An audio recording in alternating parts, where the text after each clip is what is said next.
اعوذ باللہ من الشیطان الرجیم بسم اللہ الرحمن الرحیم۔ احباب اکرام، السلام علیکم ورحمۃ اللہ وبرکاتہ۔ آج ہم بات کریں گے نون قطنی کے بارے میں۔ نون قطنی کی تعریف کریں گے اور پھر اس کی پریکٹس کریں گے۔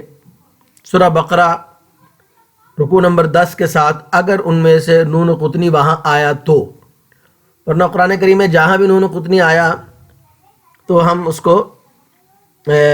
کا طریقہ بتائیں گے، لیکن جو الفاظ پریکٹس میں دیے گئے ہیں وہ انشاءاللہ ہم لازمی کریں گے۔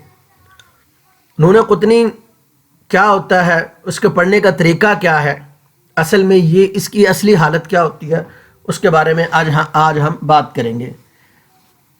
آپ میرے ساتھ رہیں گے، انشاءاللہ آپ کو بہت فائدہ ہوگا۔ لاسٹ ٹائم ہم نے جو بات کی تھی وہ تنوین کے بارے میں کی تھی، اور اب جو کتاب والے نے لکھا ہے وہ یہ لکھا ہے کہ اسی کو نون قطنی کہتے ہیں۔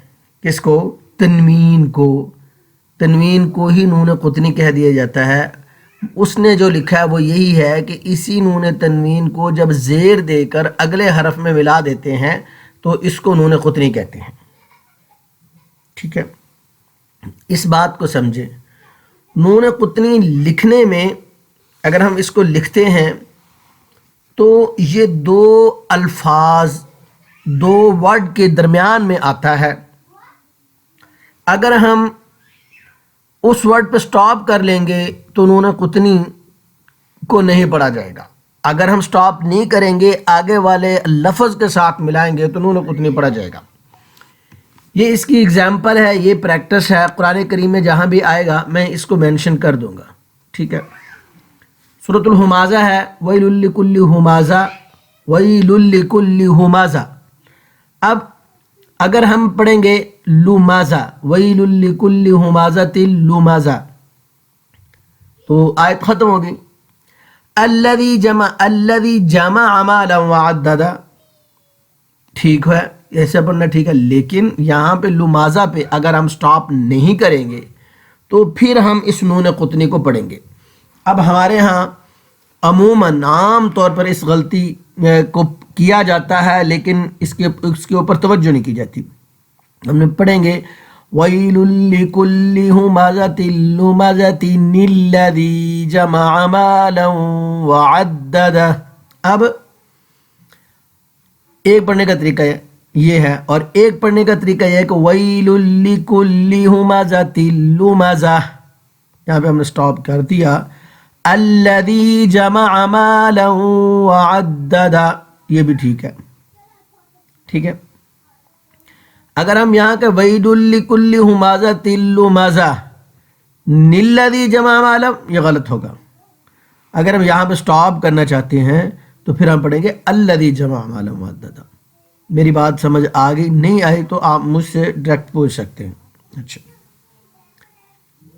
پھر قرآن کریم میں اور جگہ بھی آتا ہے خیرا، یہ ہم خیرا پڑھیں گے تو ٹھیک ہے، آگے میں الوصیۃ پڑھیں گے، لیکن اگر ہم اس آیت کو اکٹھا پڑھیں گے تو اس نون کو اگنور نہیں کریں گے، خیر الوصیۃ نہیں پڑھیں گے، ہم اس نون کو لاسٹ میں پڑھیں گے، خیرن الوصیۃ للوالدین والاقربین بالمعروف، اس طرح پڑھیں گے۔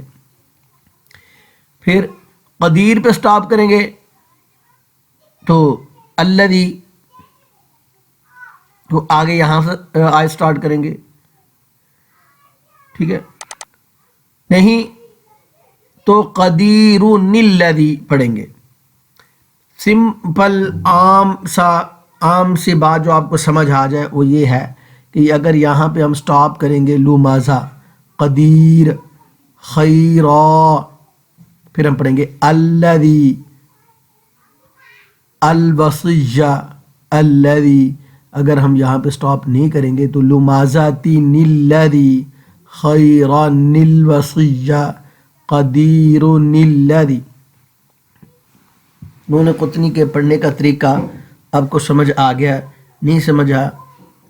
اس کو آپ قرآن کریم میں تلاش کریں. جس طرح میں نے انداز، اگر ہم سٹاپ کریں گے تو نون قطنی نہیں پڑھیں گے، اگر ہم سٹاپ نہیں کریں گے تو نون قطنی جہاں آئے گا ہم اس کو پڑھیں گے. یہ ایک بالکل آسان سا طریقہ ہے. نون قطنی جو ہے دو لفظوں کے درمیان میں آ جاتا ہے اور بالکل چھوٹا سا نون ہوتا ہے لکھنے میں. اگر وہاں پہ ہم سٹاپ کریں گے تو نون قطنی کو نہیں پڑھیں گے، اگر ہم سٹاپ نہیں کریں گے تو پھر نون قطنی کو لازمی پڑھیں گے. بہت اہم بات ہے، بہت اہم قاعدہ ہے. اگر کسی کو سمجھ آ گیا ہے تو ٹھیک ہے، نہیں آیا تو مجھ سے ڈائریکٹ رابطہ کر سکتا ہے اگر قرآن کریم کے ساتھ کوئی انٹرسٹ ہے، کوئی پڑھنے کا شوق ہے. تو آگے ہم یہ چلتے ہیں. یہاں اگر آ گیا تو ہم اس کی پریکٹس بھی ساتھ ہو جائے گی. اعوذ باللہ من الشیطان الرجیم، بسم اللہ الرحمن الرحیم. قل من كان عدوا لجبريل فإنه نزله على قلبك بإذن الله مصدقا لما بين يديه وهدى وبشرى للمؤمنين. من كان عدوا لله وملائكته ورسله وجبريل وميكال فإن الله عدو للكافرين. وَلَقَدْ أَنزَلْنَا إِلَيْكَ آيَاتٍ بَيِّنَاتٍ وَمَا يَكْفُرُ بِهَا إِلَّا الْفَاسِقُونَ. أَوَكُلَّمَا عَاهَدُوا عَهْدًا نَبَذَهُ فَرِيقٌ مِّنْهُمْ بَلْ أَكْثَرُهُمْ لَا يُؤْمِنُونَ. وَلَمَّا جَاءَهُمْ رَسُولٌ مِّنْ عِندِ اللَّهِ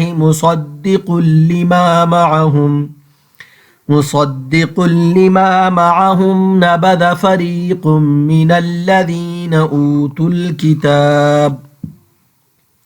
كتاب الله وراء ظهورهم كأنهم لا يعلمون. واتبعوا ما تتلو الشياطين على ملك سليمان وما كفر سليمان ولكن الشياطين كفروا يعلمون الناس السحر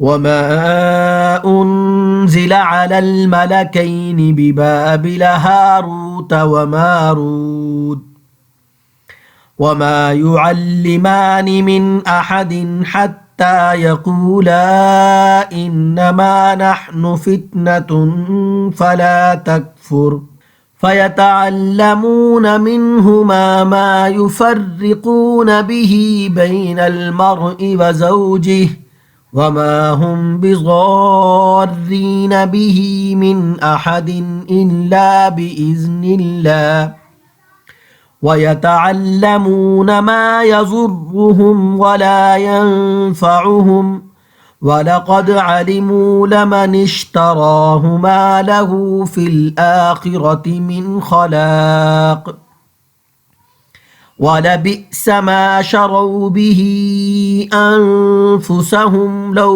كَانُوا يَعْلَمُونَ. وَلَوْ أَنَّهُمْ آمَنُوا اتقوا لمثوبة من عند الله خير لو كانوا يعلمون. ہم نے 10 رکوع پڑھے ہیں سورہ بقرہ کے،